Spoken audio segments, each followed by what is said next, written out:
Greetings viewers, and no, this isn't an early start to Doctor Who month. This is just the start of a segment that won't always appear in the show but will sometimes appear: Cinematic Critique Halfways. Basically, Cinematic Critique Halfways is where, if there's a film that I see in cinemas currently, but I've already got plans for a themed month like Doctor Who, and I know that if I do it any later people will have lost interest, then I introduce Cinematic Critique Halfways. That way it'll enable me to review a new film, but also at the same time stick with a themed month. With that said, let's take a look at the Thor films. And yes, I mean the Marvel Thor films, starring Chris Hemsworth and Tom Hiddleston. In short, both these films are terrific. I saw Thor: The Dark World and the first Thor in a midnight screening, and both are fantastic. At the start of this year, I'd never seen any Marvel film apart from X-Men. Now I've seen the Avengers, the Iron Man trilogy, and now the Thor films. I'm doing pretty good. The first Thor sees the title character stripped of his powers after attacking one of Asgard's most powerful enemies, the Frost Giants, destroying the fragile truce. Thor is exiled to Earth, where he meets up with scientist Jane Foster, played by Natalie Portman.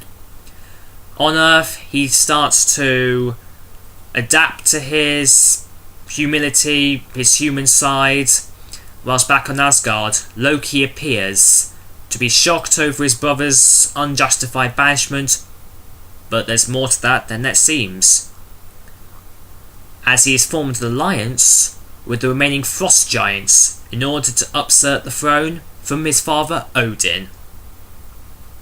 But when I say father, he doesn't know the exact truth. And on Earth, Thor tries and struggles to find a way back home with the help of Foster and her friends Dr. Eric Salvik and Darcy, whilst his three former friends who helped him sort of go on to the Frost Giants' homeworld and attack. They would go on to Earth to try and find him, and all of them try at the same time to get back home and stop Loki. I now know all the Marvel love for Chris Hemsworth and Tom Hiddleston. Their performances as Thor and Loki are beyond terrific.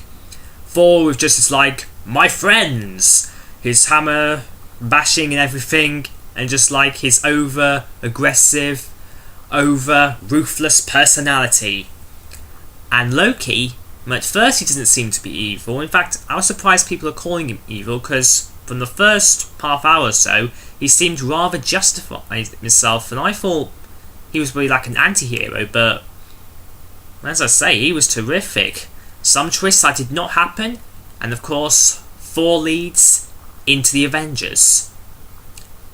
And speaking of the Avengers, the next film, Thor: The Dark World, takes place after the Avengers, after you know what happened in New York.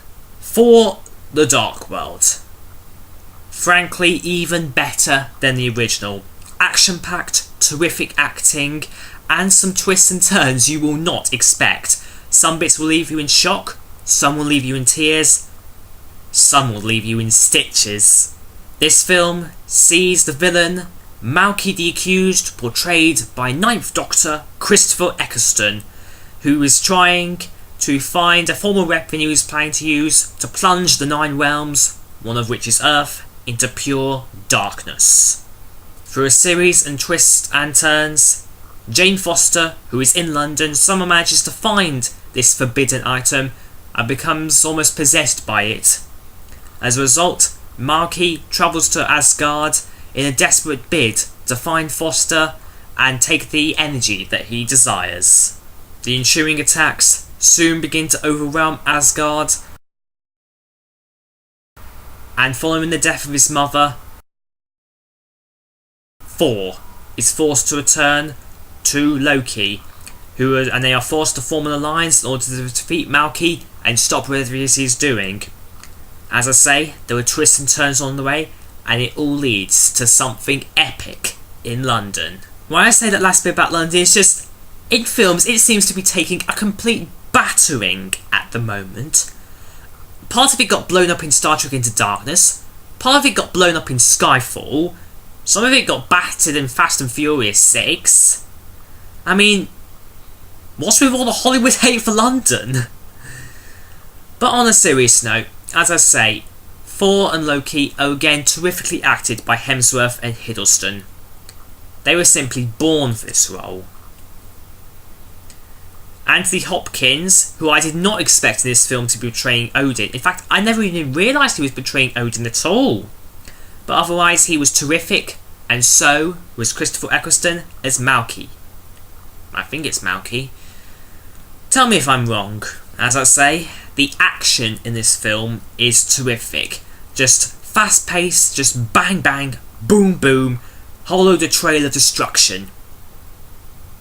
But if you're looking for Trails of Destruction, you're better off looking towards near the climax, with just a whole crap ton of destruction in not one but two different places.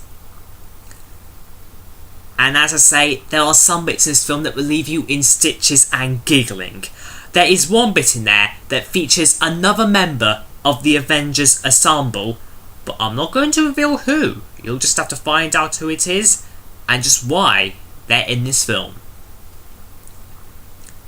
Overall, however, both Thor films are absolutely terrific. I can't wait for the upcoming Marvel films.